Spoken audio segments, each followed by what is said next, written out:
Introduction. The table in the shadow of the sword when we think of the Middle Ages wars, armors, and castles first come to mind. But behind the great wars in history, there were silent games of diplomacy being played. Before swords were drawn, letters were written. Before armies marched, envoys were sent. Diplomacy was the invisible weapon of every age. At that time, diplomacy wasn't a logical system like today. It was built on personal motives and religious authority. A king's letter or a marriage alliance could change the fate of a war entirely. The nature of diplomacy: honor, faith, and power. Medieval Europe had a feudal structure. Kings, dukes, counts, and popes each had their own army, their own laws, and their own interests. Diplomacy functioned as the balancing element of this strange order. But unlike modern diplomacy, here truth was not valued, only deception that went unnoticed. Letters, seals, and envoys were all used as strategic tools. Even when a king acted friendly, he was actually buying time. Everyone already knew peace existed only to prepare for the next war. 3. Embassies and communication. The voice of a kingdom, envoys, were among the most important diplomatic tools of the era. As representatives of their nations, they were met with both respect and danger in foreign courts. The concept of immunity did not exist then.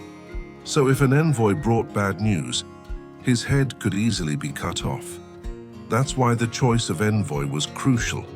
They had to be multilingual, faithful, eloquent, and fearless. The Byzantine Empire was one of the best in this regard. Its envoys were used not only for diplomacy, but also for intelligence gathering. A Byzantine envoy might visit an Arab sultanate, seemingly bearing gifts, but in truth he observed the strength of the army and the nature of its commanders. Upon returning, he would present a detailed report to the emperor, much like a modern spy. 5. Marriages and alliances. Unions forged in blood. Diplomacy was carried out not only at the table, but also in the bed. Royal marriages were among the strongest diplomatic agreements. The marriage of a princess could determine the fate of an entire nation. For example, the marriage between King Henry II of England and Eleanor of Aquitaine shattered the balance of power in Europe. Or when Byzantine princesses married Western kings, it created cultural bridges across Christendom. But these marriages were rarely about love.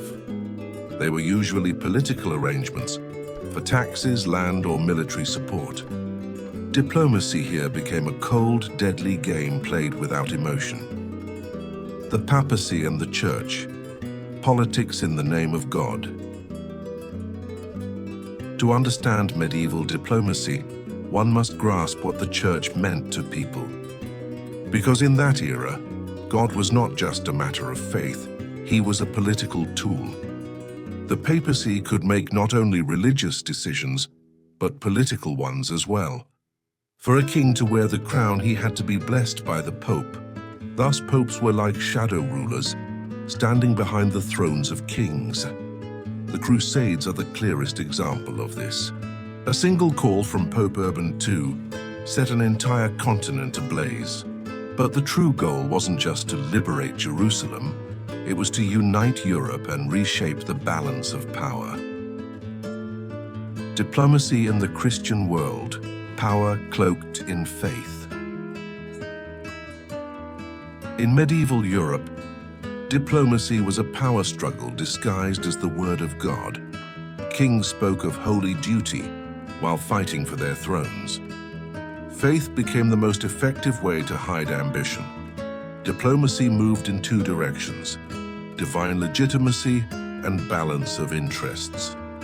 The support of the church was more valuable than an army. That's why envoys were often chosen from among priests. Their words were considered sacred. The Crusades were the peak of this contradiction. Soldiers marching to Jerusalem seemed to wage a holy war, But in truth, it was all about trade, land and power. Venice provided ships for the Crusaders and later helped sack Constantinople. So a war begun in the name of God ended for the sake of plunder.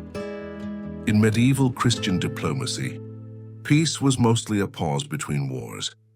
Letters began with blessings and ended with threats. And at the center of it all stood the Pope. With a single word, he could send kings to war, or with one pardon, cleanse their sins. Diplomacy in that age served not God, but the greed of men. The Byzantine art of diplomacy, winning without war.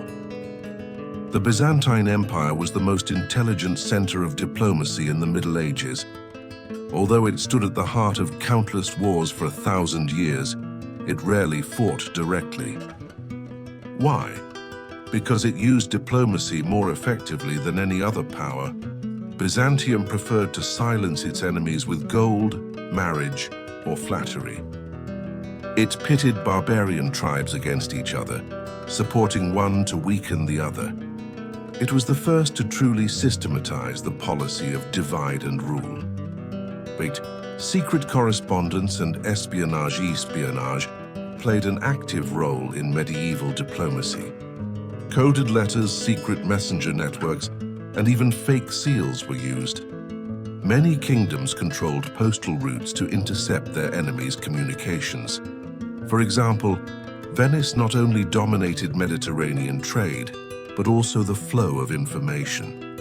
That's why the Venetian Senate had some of the best intelligence reports in Europe.